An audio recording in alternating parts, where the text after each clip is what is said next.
قل إن كنتم تحبون الله فاتبعوني يحببكم الله ويغفر لكم ذنوبكم والله غفور رحيم۔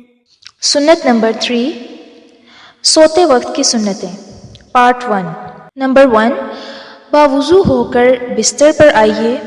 آپ صلی اللہ علیہ وسلم وضو کر کے سویا کرتے تھے۔ نمبر 2، بستر پر سونے سے پہلے کسی کپڑے سے اسے جھاڑ لیں، ایسا کرنا سنت ہے۔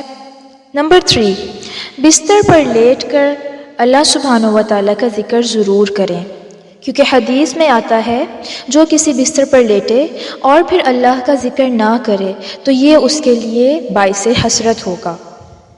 نمبر 4، آپ صلی اللہ علیہ وسلم کا معمول تھا کہ ہر رات بستر پر لیٹنے کے بعد دونوں ہاتھوں کو دعا مانگنے کی طرح ملا کر سورۃ الاخلاص، سورۃ الناس اور سورۃ الفلق پڑھ کے دم کر کے پھر بدن کے اگلے حصے، پھر بدن کے باقی حصے پر جہاں جہاں ہاتھ جاتا پھیر لیا کرتے تھے۔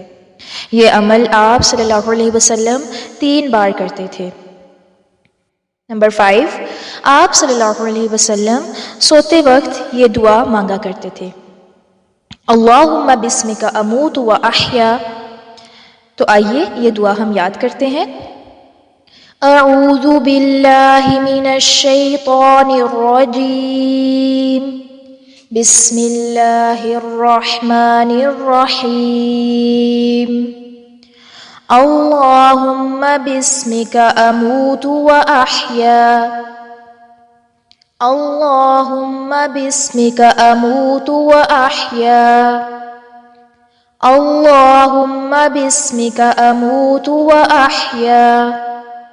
ترجمہ، اے اللہ تیرے نام ہی کے ساتھ میں مرتا ہوں اور تیرے نام ہی کے ساتھ میں زندہ ہوتا ہوں۔